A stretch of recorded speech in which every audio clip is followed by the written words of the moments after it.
नमस्कार, NDTV election cafe में आपका स्वागत है। मैं हूं पूर्णेंदु शुक्ल और आज हमारे इस मुद्दे में बातचीत के लिए हैं विचित्र सर। पंकज झा सर आज पहली बार इस शो में शामिल हो रहे हैं, तो उनका विशेष स्वागत है। मैंग सर और बाबा। दरअसल लोकसभा चुनाव के बाद से ही एक चुनाव का इंतज़ार हो रहा है यूपी में। वो है 10 सीटों पर जो विधानसभा चुनाव के उपचुनाव होने हैं। उम्मीद की जा रही है कि 2-4 दिन के अंदर ही महाराष्ट्र और झारखंड विधानसभा चुनाव की तारीखों का ऐलान होगा और उसके साथ ही ऐलान होगा यूपी की 10 विधानसभा सीटों पर होने वाले उपचुनाव का। अब इन उपचुनावों पर इनकी इतनी क्यों चर्चा है, रोज़ इसको लेकर के इतनी खबरें हो रही हैं। अखिलेश और योगी आदित्यनाथ के लगातार बयान आते हैं, तमाम मीटिंगें हो रही हैं, लगातार मीटिंग हो रही है। अभी एक मीटिंग में फैसला हुआ है कि जो 10 सीटें हैं उसमें बीजेपी 9 सीटों पर लड़ेगी और एक सीट सहयोगी आरएलडी को देगी। निषाद पार्टी के लिए अब उसमें कोई जगह नहीं है। और बची 10 सीटें जो समाजवादी पार्टी और कांग्रेस गठबंधन की बात करें तो समाजवादी पार्टी ने बिना कांग्रेस से बातचीत किए ही 6 सीटों पर अपने प्रत्याशियों का ऐलान कर दिया। अब कांग्रेस के खाते में क्या आएगा नहीं आएगा वो भी एक चर्चा का विषय है। और यूपी की सियासत इसलिए भी अभी बहुत गर्म है क्योंकि अभी जो बहराइच का जो कल जो एक हादसा हुआ है उसके बाद जिस तरह से वहाँ घटना हुई है, उसके बाद से एक लॉ एंड ऑर्डर का जो सिचुएशन है और उसको लेके बयान और तरह तरह के आरोप प्रत्यारोप सामने आ रहे हैं। उनका क्या इन उपचुनावों पर असर पड़ेगा, इस सब पर हम बात करेंगे। तो सबसे पहले हम पंकज सर से बात। अच्छा बाबा, ये 2 डिब्बे किस चीज के हैं? ये दो ये दो पे क्या कर रहे हैं? 2 डिब्बे, इसके बारे में तो मैंग सर बताएंगे। 2 डिब्बे क्या मयंक सर लाए हैं, हमको आप बताइए। ये मयंक सर लाए हैं। दरअसल ये बहुत दिनों से डिमांड थी कि मैंग सर को मिठाई खिलानी है। मैंग सर की बेटी की बहुत अच्छी नौकरी लगी थी, तो कैफ़े के सभी लोगों ने डिमांड की थी कि सर आपको मिठाई खिलानी है, लेकिन चुनाव के चक्कर में टलता रहा। तो आज सर पकड़े गए और वो बहुत अच्छी मिठाई लाए। हम लोग 2-2, 3-3 बार खा चुके हैं। तो ये लोगों को भी इच्छा हो जाएगी। ये अपने एनडीए और इंडिया गठबंधन टाइप का। हम लोग एकदम से ये मस्त है। ये असली मिठाई है। असली मिठाई। चलिए अब शुरू। तो आज हमारे जो विशेष मेहमान हैं पंकज सर, यूपी की नब्ज़ को बहुत बेहतर तरीके से समझते हैं, बहुत लंबे समय से यूपी की राजनीति को देख रहे हैं, समझ रहे हैं। सर आपकी टिप्पणी। देखिए, मैं तो पहली बार जुड़ रहा हूँ और जब यहाँ बैठा तो कहा गया कि भाई ये गधा है, अपना अपना गधा सब लोग रख लीजिए। तो ये लाल रंग का गधा मुझे भी मिल गया है। पी रहा हूँ मैं ब्लैक कॉफ़ी और हमारे साथी राठौर जी बाबा सब लोग लगता है चाय ही पी रहे हैं। हाँ। अब बिहार में चाय को चाह भी बोलते हैं। तो चाह मैं इसीलिए कह रहा हूँ कि एनडीए हो या इंडिया, यूपी में दोनों की चाह बस एक ही है कि 10 में से अधिकतर सीटें हम जीत लें। उससे पहले जो नैरेटिव बना लोकसभा चुनाव को लेकर, किसी ने सोचा भी नहीं था कि बीजेपी की बैंड बज जाएगी और अखिलेश यादव के फूल खिले हैं, गुलशन गुलशन हो जाएगा। तो वही हो गया है। अब दोनों कैंप में एक जैसा ही मामला है, कॉमन फैक्टर है। उधर कांग्रेस को नहीं पता कि हमको क्या मिलेगा, और संजय निषाद जो मछली मंत्री मतलब मत्स्य विभाग के मंत्री हैं, निषाद हैं और मछली विभाग के मंत्री, उनको सपने में भी नहीं इस बात का इल्म रहा होगा कि पिछली बार 2 सीटों पर लड़े थे, अब का उनको 0 सन्नाटा हो। वही दोनों सीट मांग भी रहे थे, उनकी दावेदारी भी बनती थी। लेकिन योगी जी ने फैसला पहले ही कर लिया था। आपको याद होगा बाबा की बीजेपी कोर कमेटी की बैठक योगी जी के घर पे 6 तारीख को हुई थी। तो उसमें सबने ये बात कही, जितने भी 5 लोग हैं, केशव प्रसाद मौर्य, ब्रजेश पाठक, धर्मपाल जो संगठन मंत्री हैं, भूपेन्द्र चौधरी, सबने कहा उनका जो चुनाव निशान है निषाद पार्टी का, वो भोजन भरी थाली। अब कितने लोग जान नहीं पाते हैं। तो ये हुआ कि इस सिंबल पर लड़े तो बीजेपी का नुकसान हो सकता है। कटेहरी की एक सीट अम्बेडकर नगर वाली, वैसे भी सीट बड़ी टफ है वो। लालजी वर्मा वहाँ अपनी पत्नी को लड़ा रहे हैं, शोभावती को। और दूसरी सीट जो मांग रहे हैं मझवा, जो मिर्ज़ापुर में है। तो ये दोनों इन लोगों ने एक्चुअली क्या है कि जो लोकसभा चुनाव के बाद से बीजेपी को बहुत बड़ा सेटबैक लगा। वो दिल्ली और लखनऊ का झगड़ा जो भी कहे, लेकिन पार्टी को सेटबैक लगा। पार्टी को लगता है कि इस चुनाव से हम कम बैक कर सकते हैं। मेरी जब अखिलेश यादव से बात हो रही थी तो उन्होंने कहा देखिए हर चुनाव अलग अलग होता है, बहुत उनका फंडा क्लियर है। वो ये मान कर चल रहे हैं कि मुझे बहुत ज़्यादा ना भी मिले तो मुझे कोई फ़र्क नहीं पड़ता। उन्होंने कहा कि भाई लोकसभा चुनाव का अलग था, ये अलग है, सरकार का चुनाव हो जाता है। हम लोग ये जानते हैं कि हाँ, बाई इलेक्शन सरकार का चुनाव होता है। तो बहुत ज़्यादा वो जोड़ नहीं लगा रहे हैं। और इसीलिए आपने देखा होगा कि जो 6 सीटों पर उन्होंने उम्मीदवार खड़े किए उसमें अधिकतर परिवार के, उनके खुद अपने परिवार के एक आगे तेज प्रताप आ गए, उधर जिनके हमारे लालजी वर्मा की पत्नी शुभावती, फैजाबाद से जो आज अवधेश प्रसाद है वो हिंदी अंग्रेजी ज्यादा बोलते हैं, आजकल बोल रहे थे। तो पता भी नहीं था कि अंग्रेजी पार्लियामेंट में उन्होंने बोलना शुरू किया था, मुझे बताया था। हम इतने साल से यूपी में, मुझे ही नहीं पता था अंग्रेजी बोलते हैं वो, तो पार्लियामेंट में देखा उनकी बाइट तो पता लगा भाई साहब अंग्रेजी बोल। तो उनका बेटा मेयर का चुनाव हार चुका है, अजीत प्रसाद। हाँ, जिला पंचायत के वो चुनाव हार चुके हैं, लेकिन फिर भी टिकट दे दिया। ऐसे ही और भी जगहों पे हुआ। नसीम सिद्दीकी आपको कानपुर में भी हुआ, नसीम इरफान की सोलंकी इरफान की वाइफ है। तो ये हुआ कि भाई जो लोग वहाँ इलाके के बड़े लोग हैं वो मांग रहे हैं दे दो इस बार, नहीं तो ये लोग कहीं हरा ना दें, तो इसीलिए इन्हीं को दे दो। तो ये देने का फैसला कर लिया गया है। बीजेपी का फंडा क्लियर है कि हमको अधिकतर सीटें जीतनी है। अब कुछ ऐसी सीटें हैं जहां वो जीतने के मतलब सोच भी नहीं सकते। कुंदर की है तो संभल, शफीकुर रहमान बर्क का जो पोता जहां से सांसद बन गए हैं, पहले विधायक थे वो जियाउर रहमान बर्क। अब करहल जहां से अखिलेश यादव थे, अब कहां से ये लोग सीट जीतेंगे? तो इस पे भूपेंद्र चौधरी कह रहे थे कि भैया रामपुर सदर से किसी ने सोचा था बीजेपी जीत जाएगी, भाई जीत गए आकाश सक्सेना अभी विधायक हैं। अब जवाब देने के लिए तो बहुत कुछ है, लेकिन बहुत डिफिकल्ट सीटें हैं।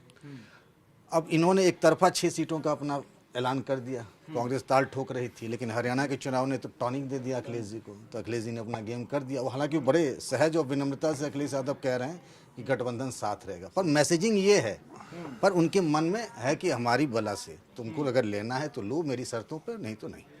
तो गाजियाबाद सदर सीट मिल जाएगी, और बहुत ज़्यादा हुआ तो खैर जो अलीगढ़ की सीट है अलीगढ़ की मिल सीट जाएगी। हाँ, बीजेपी के लिए दिक्कत ये है कि पीडीए जो है वो अखिलेश यादव का, वो अभी भी ग्राउंड पे, लोकसभा चुनाव तो बीत गया लेकिन ग्राउंड पे इतनी जल्दी तो कोई सामाजिक समीकरण खराब नहीं हो जाता है। वो सबसे बड़ी चिंता है बीजेपी के लिए। अगर इस चुनाव में देखें तो 10 सीटों में से कितनी जीत लेंगे, कई तो मुस्लिम डोमिनेटेड पॉकेट्स हैं। और कल जो बैठक हुई थी नड्डा जी के घर पे, उसमें 2 सीट का तय नहीं हुआ, 7 ही सीटें तय हुई। मैं जो कह रहा था अभी जहाँ से अवधेश प्रसाद थे बाबा, मिल्कीपुर अभी तय नहीं हुआ। जो बैठक में मौजूद 2 लोगों ने इस बात को कंफर्म किया। तो वो लोग भी ना किसको लड़ाएं ताकि जीत तय हो जाए, ये बड़ा मुश्किल काम उनके लिए भी हो रहा है, क्योंकि वहाँ भी आप जानते हैं बीजेपी में सारे मत एक नहीं है। यूपी का चुनाव इस लिहाज से बड़ा महत्वपूर्ण है, 10 सीटें हैं, और यहीं से एक नैरेटिव लेकर के अगले लोक विधानसभा चुनाव जो 2027 है वहाँ तक चलेंगे। इसीलिए दोनों जोर आजमाइश कर रहे हैं। कुल मिला के खेल तो यही है। तो बाबा एक जो पंकज जी ने बात कही कि अखिलेश यादव ने इनसे बातचीत में कहा कि हर चुनाव अलग अलग होता है। भाई लोकसभा में तो जो है यूपी की 2 लड़कों ने पटकनी दे दी। अब एक मुद्दा तो ये हो गया, दूसरा मुद्दा इन्होंने कहा कि वो दिल्ली और लखनऊ की जो लड़ाई थी, तो ये जो उपचुनाव है वो दिल्ली लखनऊ की लड़ाई लोकसभा से इन्होंने कुछ सबक लेकर के जाएंगे। और अगर मान लीजिए कि भी सरकार का चुनाव होता है, धर्मेंद्र यादव भी आजमगढ़ में जाकर उपचुनाव हार गए थे और बड़ा आरोप लगाया था उन्होंने कि हमको वो किया गया, हालांकि वो फिर लोकसभा चुनाव जब हुआ तो जीत के आए। तो ये रिजल्ट क्या मतलब, अगर बीजेपी ने मान लीजिए कमबैक कर लिया तो क्या इस बेस पे खारिज कर दिया जाएगा कि सरकार का चुनाव है, या अगर बीजेपी दोबारा हार गई तो अखिलेश यादव के हाथ बहुत मजबूत होने वाले हैं? देखिए पहले कुछ चीज़ें ना साफ साफ कर देनी चाहिए। 10 सीट पे चुनाव हो रहे हैं, जिसमें समाजवादी पार्टी के पास है शीशमऊ, कटेरी, करहल, मिल्कीपुर और कुंदरकी, ठीक है। बीजेपी के पास है फूलपुर, गाजियाबाद, मझवा और खैर। एक सीट जो है मीरापुर है आरएलडी के पास, वो आरएलडी को उन्होंने दे दिया है। 2 सीट जो है वो मांग रहे थे निषाद साहब, कटेरी और मझवा, जो उनको अभी तक नहीं दिया गया है। पंकज ने आपको बता दिया सारी चीज़ें। अब ये है कि क्या इतनी सीटें यदि रिटेन कर पाते हैं या नहीं। कांग्रेस कहीं नहीं है पिक्चर में, कांग्रेस जो मिलेगा उसको मुफ्त का ही मिलेगा। लोकसभा में भी जो कांग्रेस का ना 3 में न 13 में कहा, वही तो मिल गया तो मिल गया। मैं चाहे तो हल्का सा आंकड़ा बता देता हूँ। ये जो 10 सीट हुए थे ना 2022 में जो इन पे चुनाव हुए थे, खाली 1 सीट ऐसी थी जहाँ कांग्रेस तीसरे पे थी, बाकी ज्यादातर सीटों पर चौथे स्थान पे थी। और एक भी सीट पे कांग्रेस का वोट परसेंट 5% से ज्यादा नहीं था, किसी में 1 था, किसी में 2 था। मतलब आपको भी पता है 2022 में कांग्रेस जो है वो लड़की हूँ लड़ सकती हूँ के नारे पे आई थी, 40% टिकट तो इसलिए मझवा सीट भी जो अनाउंस की है अखिलेश यादव ने, ज्योति बिंदु का जो टिकट किया है वो इसलिए किया ना कि उनका कहना है कि हम ये सीट कांग्रेस को क्यों दें, हम सेकंड स्थान पे यहाँ पे थे। उसी तरह उन्होंने किया है मुस्तफा सिद्दीकी, फूलपुर भी उन्होंने कर दी। हालांकि कांग्रेस को लगता था कि फूलपुर शायद उनको सिर्फ 2,500 वोट से पिछली बार और वही हारे तो थे। कहते हाँ, हैं, तो तो कांग्रेस का क्लेम था नहीं। इसलिए इस पर ना इसको इस ढंग से नहीं देखा जाना। कांग्रेस जो है खुश है लोकसभा चुनाव में जो प्रदर्शन हुआ है उससे, और थोड़ा बहुत जितना भी सीट मिलेगा, क्योंकि कांग्रेस अभी अफोर्ड नहीं कर सकती है कि अखिलेश से अलग जाए या इंडिया गठबंधन का को ख़त्म किया जाए। उसको आगे लेकर के चलना ही होगा, क्योंकि आने वाले दिनों में विधानसभा का चुनाव। इसमें एक बात ये भी है कि अखिलेश यादव भी नहीं अफोर्ड कर सकते हैं, क्योंकि मैं एक चीज़ बताऊंगा कि अभी जो लोकसभा चुनाव हुआ था, तो जिस जगह पे बीजेपी वर्सेस कांग्रेस हुआ, वहाँ पे बीएसपी का वोट कम। जहाँ बीजेपी और समाजवादी पार्टी रही, वहाँ बीएसपी का वोट मिला है। यानी दलितों का झुकाव, जो मायावती का वोटर था, उसने कांग्रेस को सहज रूप से वोट किया, ये उनको ही पता है। इसीलिए ना वो एक मैसेजिंग जो दे रहे हैं कि हम गठबंधन तोड़ने के मूड में नहीं है, हम पे ना ठिकरा फूटे, ये उनके तो साथ। यहाँ पर अब जैसे मायावती का इन्होंने बोला, तो मायावती का मुझे याद आ गया। अभी भी उन्होंने 3 ट्वीट करे हैं उन्होंने, मायावती ने। उन्होंने साफ कर दिया हरियाणा के बाद, उन्होंने कहा कि अकेले चुनाव लड़ेंगे। और एक बात और उनके ट्वीट में था जो कि ध्यान देने वाला, उन्होंने बोला किसी क्षेत्रीय दल से भी गठबंधन नहीं करोगी आगे। तो अभी तक तो जो नेशनल पार्टी थी उसके पाले में आने सपा और कांग्रेस की बात हो रही थी, लेकिन हरियाणा चुनाव के बाद उन्होंने कहा है कि किसी भी क्षेत्रीय पार्टी से बीएसपी गठबंधन नहीं करेगी। तो जो, क्योंकि अब मायावती को इस बात का एहसास है, जो बात उन्होंने कही है कि किस ढंग से संविधान बचाओ का जो किताब लेकर के राहुल गांधी और खड़गे साहब ने जो प्रचार किया, उसका असर ये हुआ कि जो दलित समाज है उसने कांग्रेस को वोट किया। और यही वजह है कि अखिलेश भी कांग्रेस को नाराज नहीं करना चाहते हैं। तो ये स्थिति बनी है।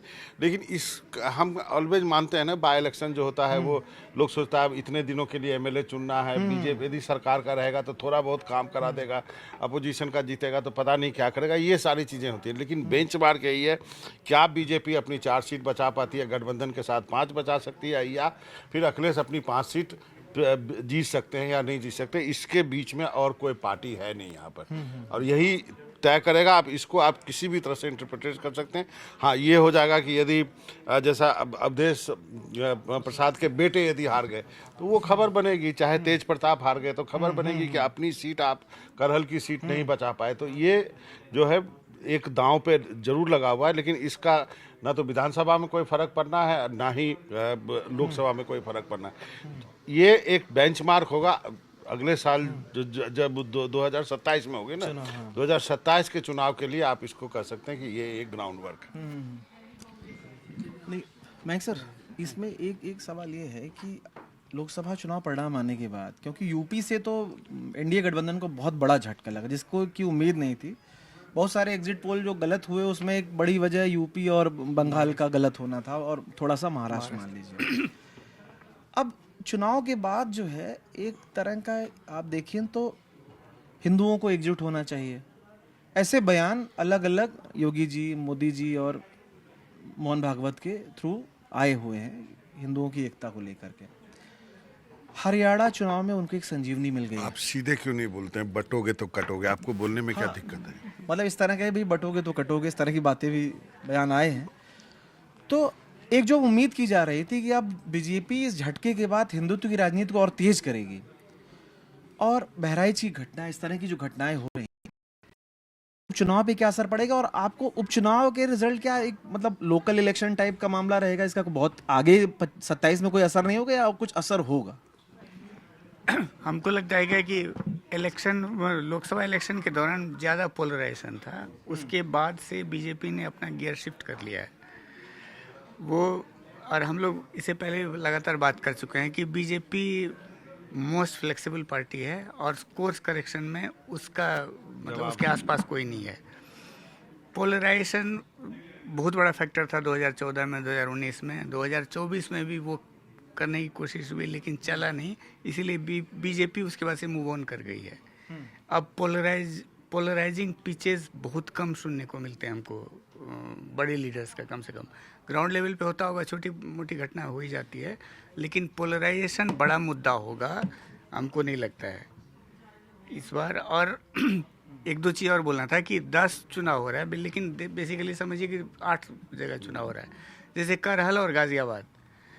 करहल के बारे में हमको याद है कि करहल में समाजवादी पार्टी या लोहियावादी पार्टी 51 से लेके अभी तक ऑलमोस्ट हर चुनाव, एक अगर हारी है तो हारी है, ऑलमोस्ट हर चुनाव जीती है। तो मुलायम का अगर समाजवादी पार्टी का कोई अगर गढ़ है यूपी में तो करहल सीट है।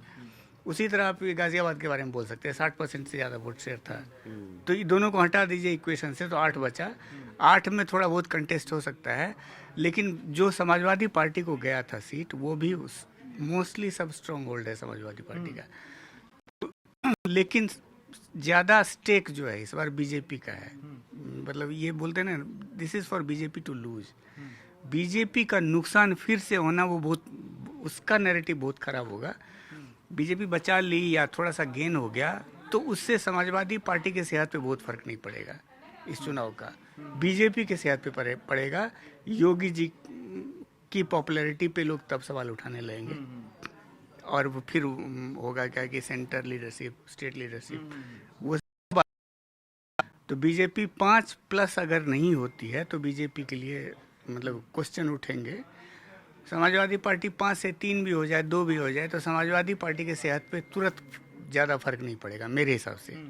तो आपका ये मानना है कि ये चुनाव बेसिकली योगी के सर्वाइवल के लिए, उनके अपने सर्वाइवल के लिए ज़्यादा जरूरी हाँ, ये मेरे हिसाब से वो बहुत जरूरी है इस बार। ये इसलिए उन्होंने कहा कि कटेहरी, मिल्कीपुर और मझवा, इनमें से एक तो रिजर्व सीट है, बाकी 2 में ओबीसी को दिया जाएगा टिकट, और इसकी जिम्मेवारी योगी जी ने खुद ली है। हाँ, तो इसीलिए देखिए ना, हमेशा बीजेपी सबसे पहली पार्टी होती है कैंडिडेट्स अनाउंस करने का। इस बार देरी हो रही है, इस बार नहीं हो रहा है शायद। चीज़ और है, जैसे हम बात कर रहे थे ना कि योगी के लिए ये अग्नि परीक्षा है, स्टेक से और इसीलिए देखिए आमतौर पे जैसे हम बीजेपी की बात करते हैं, चुनावी मैकेनिज्म जो है और मशीनरी जो पूरा संगठन का काम है। लेकिन पहली बार हुआ यूपी में कि जैसे ही लोकसभा चुनाव खत्म हुआ, योगी आदित्यनाथ ने 30 मंत्रियों की कमेटी बना दी। हम लोगों ने उसका, मीडिया वालों ने सुपर 30 नाम दे दिया अपनी सहूलियत के लिए। कहा सब लोग वहाँ जाइए, कार्यकर्ताओं से फीडबैक लीजिए, पता कर लीजिए किसको किसको चुनाव लड़ाना चाहिए।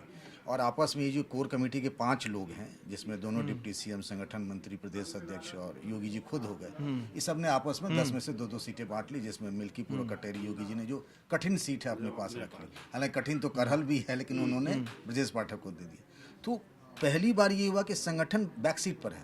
सरकार, मतलब योगी जी को लगता है कि हम रिस्क नहीं ले सकते। आप जो कह रहे हैं, इस बात का एहसास उनको भी है, और इस बात का एहसास अखिलेश यादव को भी है कि हम हार भी जाएंगे 2-3 तो क्या फर्क पड़ता है जी। मेरा एजेंडा 2027 से उन्होंने अर्जुन की तरह वो मछली की आंख पे उनकी नज़र है, इसीलिए वो बोल भी रहे हैं कि चुनाव अलग है। तो योगी जी भी जानते हैं, इसीलिए योगी जी ने पूरी ताकत, मिल्कीपुर 5 बार चले गए भाई महीने भर में, कटेहरी 2 बार चले गए हैं। वो पूरा उन्होंने सारे अधिकारियों, ब्लॉक, मतलब जो बूथ अध्यक्ष हैं उन तक से उन्होंने संवाद कर लिया है। सरकार की लगती है फ्रंट पर देखने में अभी। जी सर, ये जो अखिलेश यादव का जो पीडीए कार्ड था वो लोकसभा में तो बम बम रहा। अब विधानसभा में भले ही परिवार के बहाने है तो पीडीए ही, जो टिकट मिल रहे हैं अगर लोकसभा में मिले तो उन्हीं के परिवार को मिल रहे हैं, तो है तो पीडीए ही। तो पीडीए प्लस जो परिवार, ये मिल के क्या लगाएंगे नैया पार? अभी सभी लोगों ने कहा कि अखिलेश यादव ये उपचुनाव 10 सीटों पे जो हो रहे हैं, ये हारे या जीते उनकी सेहत पर फर्क नहीं पड़ेगा। मुझे लगता है कि सेहत पे उनके फर्क पड़े या ना पड़े, उनके मतदाताओं के सेहत पर तो फर्क पड़ेगा। और बीजेपी के लिए अभी ज़्यादा महत्वपूर्ण चुनौती है, खासकर योगी आदित्यनाथ के लिए, क्योंकि उनके मुख्यमंत्री रहते जो उत्तर प्रदेश का लोकसभा का चुनाव हुआ और जिस तरह से बीजेपी 33 सीटों पर आ गई, उसमें तमाम तरह से सवाल उठे, मुख्यमंत्री पर उठते भी हैं। लेकिन अब बात आगे बढ़ चुकी है। बीजेपी के लिए मुझे लगता है कि हरियाणा में जो बीजेपी जीत गई, वो उत्तर प्रदेश के लिए एक मैसेजिंग के तौर पर, एक नैरेटिव गढ़ने के लिए एक प्रमुख मुद्दा है, पॉइंट है, बूस्टर डोज हो गया। दूसरी बात कि राजनीति ये पीडीए की कर रहे हैं, लेकिन बीजेपी चाहे या न चाहे, बीजेपी इस चीज़ के लिए एक तरह से मजबूर है कि वो धर्म की राजनीति पर जाएगी। और जब धर्म की राजनीति ज़्यादा हावी हो जाएगी तो जाति की राजनीति कमज़ोर पड़ जाएगी, और उसका फ़ायदा बीजेपी को हो सकता है। तो इसीलिए लोकसभा चुनाव के बाद भी बीजेपी ने प्रधानमंत्री से लेकर के मुख्यमंत्री तक किसी ने भी धर्म के पॉइंट को नहीं छोड़ा। हिंदुत्व का सवाल वो उठाते रहे, क्योंकि उनको पता है कि हिंदुत्व के नाम पर ही वो सबको इकट्ठा करके ये करेंगे। जिस दिन हिंदू जाति के नाम पर वोट देगा तो उनके अपने हित जो टकराएंगे, जातियों के हित ज़्यादा टकराते हैं, वो धर्म का है उसमें तो सब तंबू के नीचे आ जाते हैं, उस दिन बीजेपी को और दिक्कत होगी। तो इसीलिए अब जैसे आज बहराइच वाला कांड हुआ, जो बहराइच वाली घटना अगर और एक्सेलरेट करती है, बढ़ती है, तो इससे बीजेपी को फायदा हो सकता है। बीजेपी को और योगी आदित्यनाथ को ये बताने का मौका मिल सकता है कि हम तो जब हमारा बुलडोजर चलता है तब जाकर के यहाँ पर कानून व्यवस्था ठीक रहता है, नहीं तो ये होता है। और इसीलिए देखिए कि इतनी बड़ी घटना पर अखिलेश यादव भी बहुत समझ के बोल फूंक फूंक के कदम रख रहे हैं कि कहीं चुनाव हिंदू वर्सेस मुसलमान न हो जाए। धर्म की राजनीति अगर चली तो बीजेपी, नहीं चली तो पीडीए। इसमें आपने जिक्र किया कि वापस धर्म पे आती है बीजेपी, तो क्या जरूरत थी प्रधानमंत्री को, जब जिस दिन हरियाणा के रिजल्ट आए उसके बाद वो महाराष्ट्र गए थे, याद है आपको? जी जी बिल्कुल। उस दिन का भाषण सुनिए, वो भाषण काफ़ी कुछ अपने आप में दिखाता है, वो इंडिकेट करता है कि बीजेपी का रास्ता किस तरफ से है। बीजेपी देखिए, बीजेपी चुनाव के लिए चाहे जो भी गियर बदले, जैसे कोई भी गाड़ी चलाता है तो आप हाईवे पर चलते हैं तो आप हाईवे पर में ही चलते हैं, दूसरे या तीसरे में नहीं। कहीं जाम लगा तो आपने गियर बदल लिया और 1 या 2 में कर लिया या 3 में, अन्यथा आप उसी स्पीड में। बीजेपी का हिंदू तो वही सुपर स्पीड है, वो उससे कम तभी होती है जब लगता है कि कहीं पहाड़ पर चढ़ना है या कहीं भिड़ंत होनी है, तभी वो बदलती है। हम थोड़ा सा डिसएग्री करते हैं। बिल्कुल, मतलब सोशल कोएलिशन बीजेपी का 2014 के बाद बेस्ट है। उसमें वो मतलब कास्ट फैक्टर को भी इतना माइन्यूटली देखा जाता है। हिंदुत्व मतलब ब्रॉडर अम्ब्रेला है, लेकिन उसके अंदर नीचे में जैसे लोअर ओबीसी की हम लोग बात कर चुके हैं, सबसे ज़्यादा वोट बीजेपी को जाता है। यूपी में नॉन जाटव दलित का सबसे ज़्यादा वोट बीजेपी को जाता है। तो बीजेपी ने कई सालों से सोशल कोएलिशन पे बहुत काम किया है, और हम लोग बोल देते हैं कि पोलराइजेशन से हो रहा है, ये हमको लगता है कि बहुत सिंपलिस्टिक है ये। नहीं तो मुझे एक चीज़ बता दीजिए, 1 मिनट सर, एक आप ही मैं ये जोड़ता हूँ, तो फिर ऐसा है तो फिर वो निषाद को नाराज करने का जहमत क्यों बीजेपी उठा रही है? नहीं एक चीज, देखिए मैं इनकी बात को थोड़ा सा आगे बढ़ाता हूँ। निषाद वाला, निषाद पार्टी के साथ लोग कहते हैं ना कि बीजेपी इतनी बड़ी पार्टी है, उसको राजभर की पार्टी से, निषाद की पार्टी से, अपना दल से क्यों ज़रूरत है। मैं इन्हीं की बात को आगे बढ़ाता हूँ। 1993 थोड़ा सा पीछे ले चलूँगा तो आपको एकदम पिक्चर साफ हो जाएगा। मैं कल्याण सिंह से बड़ा हिंदुत्ववादी, और वो भी पिछड़ा नेता, उतना प्रभावशाली कोई नहीं था। राम मंदिर का आंदोलन अपने शिखर पर था, और मुलायम सिंह यादव और कांसीराम का मिलन हुआ, धर्म की राजनीति पीछे चली गई, सरकार बन गई इन लोगों की। इस बात को प्रधानमंत्री नरेंद्र मोदी ने बहुत अच्छे से समझा। 2014 से उन्होंने एक नई किस्म की राजनीति शुरू की। हिंदुत्व तो उनका बेस है, उसके ऊपर जो उन्होंने टॉपअप कर दिया वो कर दिया नॉन यादव ओबीसी कंसोलिडेशन और नॉन जाटव, जिसमें वाल्मीकि, धोबी, जितने भी दूसरे दलित समाज के, सबको जोड़ के एक ऐसा शानदार कॉम्बिनेशन बनाया कि 2019 में मायावती और अखिलेश यादव मिलकर, लोग कहते दोनों मिलकर गर्दा उड़ जाएगा बीजेपी का। कोई नहीं सोचता था, जैसे हरियाणा को लेकर सब गलत हुआ वैसे ही सब, हमको भी नहीं था कि ऐसा हो जाएगा। मुझे याद है किसी ने बताया कि प्रधानमंत्री ने मीटिंग ली, 4 नेता थे, तो कहा कि सारी जाति जोड़ लो, इधर सपा बसपा का जोड़ लिया। बोला बाकी कितनी जातियाँ बचती, बोले ये तो ये सब तो हमारे वोटर हैं, और करके दिखाया। तो उन्होंने दोनों का एक ज़बरदस्त उन्होंने मेल बनाया। इसीलिए आप कह रहे हैं कि निषाद पार्टी, राजभर, इन सब को मिला के उनकी तमाम बातें सह लेना, बर्दाश्त कर लेना, साथ रखना, ये उसी सोशल कोएलिशन की मजबूरी है जो प्रधानमंत्री नरेंद्र मोदी समझते हैं। लेकिन मुझे लगता है कि इस बार के लोकसभा चुनाव में अखिलेश ने उसी को कॉपी करने की कोशिश की है। अखिलेश ने जो टिकट बांटे हैं, चाहे जो 37 सीटें आई है, ज़्यादा मुसलमान को टिकट नहीं देना, ज़्यादा यादव को टिकट नहीं देना। अब आप सोचिए, अपने परिवार, वही अपने परिवार को छोड़ करके बाहर तो ज़्यादा टिकट दिया नहीं। मुस्लिम को भी बोला कि भाई साहब टिकट ज़्यादा नहीं दूंगा, नहीं तो हिंदू मुस्लिम होगा। अब पास ही जीत के आ रहा है। अब आप सोचिए अयोध्या से, तो उसने भी अपना डिस्कवर तो किया है ना, तभी तो उसको सक्सेसफुल सक्सेस हुआ ना। बाबा उसमें था क्या ना कि अखिलेश यादव के पास अब सारे विकल्प बंद हो चुके थे। उन्होंने इतने प्रयोग किए, आप तो खुद ही देख रहे हैं, 4 लगातार प्रयोग किए। छोटी दल से गठबंधन, उन्होंने अपने सबसे कट्टर विरोधी से हाथ मिलाया, कांग्रेस से हाथ मिलाया। तो उन्होंने कहा नहीं, अब सब कर लिया, अब ये वाला करते हैं। चल निकला। चूंकि बीजेपी के अंदर खाने में ना थोड़ा सा वो था, डिसकंटेंटमेंट था, जो ये होता है जो ओबीसी और दलित कास्ट और बीजेपी का जो जाति है, वो जातियां भी सब जुड़ करके धर्म का ही कारक बनती हैं। और जब वो जातियां टूटती हैं तो फिर बीजेपी के धर्म का जो की चादर है वो झीनी झीनी दिखने लगती है। वो इसलिए होता है कि आप देखिए कि उत्तर प्रदेश के चुनाव में अभी लोकसभा में भी पीडीए तो उन्होंने ठीक है कहा, पिछड़ा, दलित और अकलियत, यही तीन है ना। अब इन तीनों में उन्होंने गैर पहले क्या था कि ब्राह्मण, यादव और मुसलमान तक। मैं 2021 में मैं पूर्वी उत्तर प्रदेश में, पूर्वांचल में मैं घूम रहा था, कई जगहों पे गया। वहाँ बीजेपी एक ध्वनि बनाने में बहुत कामयाब थी कि यादव और मुसलमान को छोड़ करके सब हमारे हैं।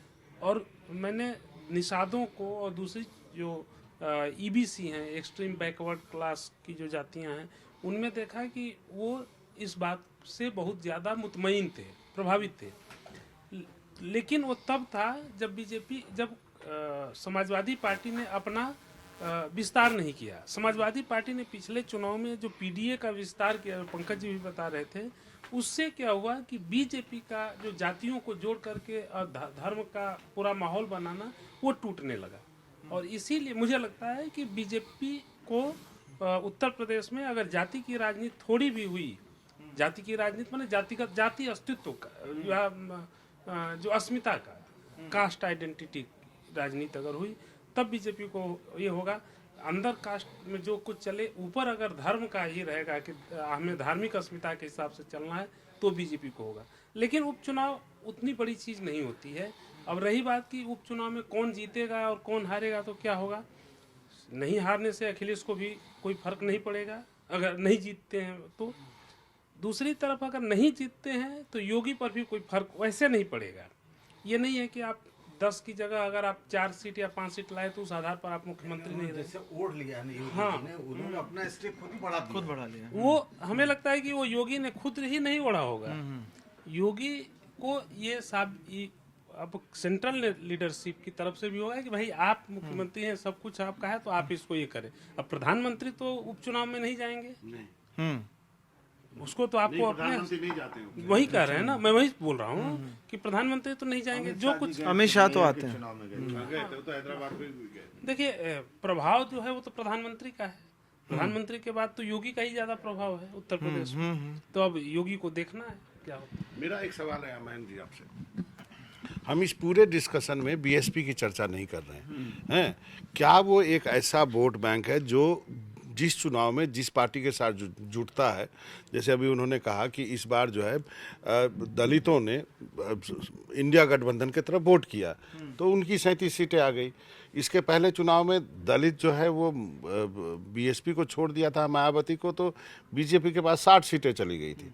तो वो जो वोट है वो क्या फ्लोटिंग ही रहेगा या फिर मायावती के पास आएगा? क्योंकि अब मायावती ने भी कहा कि हम किसी से गठबंधन नहीं करेंगे, क्षेत्रीय दल नहीं, कुछ नहीं, किसी पार्टी से। तो वो जो वोटर है वो क्या इलेक्शन टू इलेक्शन कंफ्यूज रहेगा या उसका कोई पैटर्न भी होगा? थोड़ा बोल्ड स्टेटमेंट हमको लगता है देना चाहिए। हम लोग पहले बोल चुके हैं कि बीजेपी जो है सिंकिंग शिप है, डूब रही है।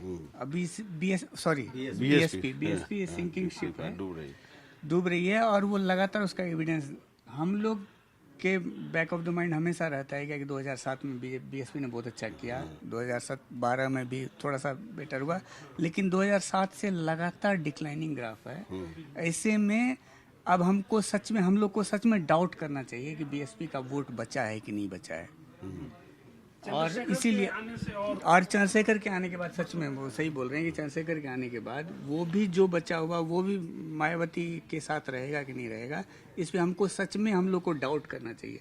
अब ग्राफ अगर ऐसा हो तो आपका कहना कि जाटा वोट भी मायावती को छोड़ दे, हो सकता है कि ये पॉसिबल है क्या, कि हो सकता है क्या कि बीएसपी का वोट अब नहीं बचा है यूपी में, और इसीलिए उसके ट्रांसफर होने और उसके नफा नुकसान पे हम लोग को बहुत ज्यादा अभी तक तो एविडेंस है। अब अचानक अगर पॉलिटिक्स में चुनाव से जो चर्चा भी हुई कि लोकसभा चुनाव में देखा जाए तो दलितों का वोट बीजेपी को भी मिला और कांग्रेस को भी मिला, दोनों को।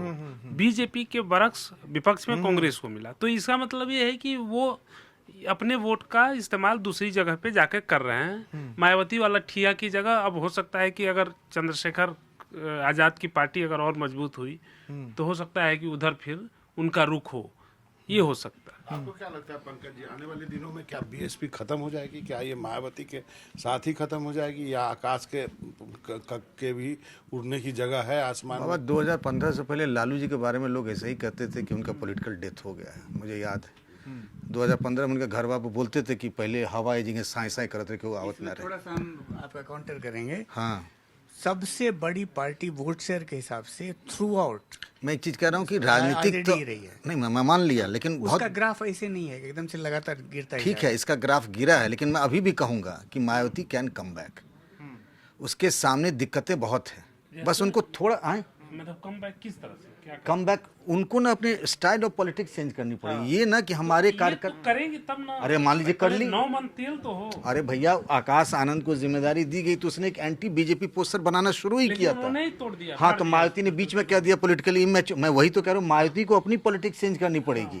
कुछ चीजें जो मैं कैमरे के सामने नहीं बोल सकता हूँ बाबा, उन सारी इस पॉलिटिक्स को मायावती ने अगर त्याग कर दिया तो अभी भी अधिकतर दलितों की पहली पसंद मायावती ही है, और जब तक मायावती जिंदा रहेंगी उनको वोट मिलेगा। चंद्रशेखर वहाँ पे जरूर सांसद बन गए, कई विधानसभा सीटों पर उपचुनाव भी लड़ रहे हैं, लेकिन अभी भी मानता हूँ। लेकिन हाँ, मायावती को बहुत मतलब बेसिक वो कहते हैं चेंज इन स्ट्रक्चर और स्ट्रक्चरल चेंज, उनको इन दोनों में से चुनना पड़ेगा। लेकिन मायावती में लगता नहीं कि कोर्स करेक्शन की बात है। जो ट्वीट की राजनीति नहीं चलेगी, जमीन पे आना पड़ेगा। हाँ, मुझे उनको आना याद है जब राजू पाल की हत्या हुई थी, मायावती गई थी और पूजा पाल, उनकी शादी हुए मुझे लगता है 10 दिन हुए थे, और बड़ी खबर बनी थी, और ये उसका बहुत फायदा हुआ। आप देखिए वो चुनाव बाद में बहुजन समाज पार्टी जीतती है। मतलब जो इनका अतीक अहमद का पॉलिटिकल करियर की जो खात्मे की शुरुआत हुई वो उस वजह से हुई। और उनका अब क्या हो गया, बहन जी किस दलित अत्याचार है किसी मुद्दे पे कहीं जमीन पे उतरती नहीं है, तो वो पॉलिटिक्स से मैच नहीं करता। भाई जनता को चाहिए उनको ऐसा, जैसे इनकी राहुल गांधी की पदयात्रा इसका एक सबूत है कि जनता के बीच आप जाएंगे तो जनता से जुड़ने के मौके बनते हैं। इस बात से मैं सहमत हूँ। लेकिन बीजेपी के लिए सबसे बड़ा बूस्टर डोज अभी जो हुआ है, हरियाणा हुआ है, हाँ, उसका क्या असर होगा वो हम लोग को देखना है। बिल्कुल सही कह बहुत रहे बड़ा हैं। बूस्टर डोज है वो। इसीलिए हरियाणा का नतीजा जो है यहाँ के 10 सीटों पर ही नहीं, उत्तर प्रदेश के या बिहार में 5 सीटों पर या 6 सीटों पर जो उपचुनाव, ये मूलतः महाराष्ट्र और झारखंड में देखने वाली चीज होगी। हरियाणा इलेक्शन को कैसे एक्सप्लेन करेंगे? 0.06% वोट, 0.6% वोट नहीं, और उसका नहीं, दूसरा भी है ना। किसका इतने 2 बड़ी जीत के बाद तीसरे उससे भी बड़ी जीत, इस तरह भी देख सकते हैं हम लोग। हाँ, ये बहुत बड़ी बात है। हरियाणा, यूपी में भी, यूपी में 2014 से पहले देखिए तो यूपी का हर 2.5 साल में अलग वर्डिक्ट होता था। आप लगातार देखेंगे, विधानसभा में किसी और को वोट किया, लोकसभा में किसी और को वोट किया, फिर अगले विधानसभा में किसी और को वोट कर दिया। तो भयानक घनघोर एंटी इनकम्बेंसी वाला यूपी फेज रहा है, उसमें लगातार 10 साल जीत जाना।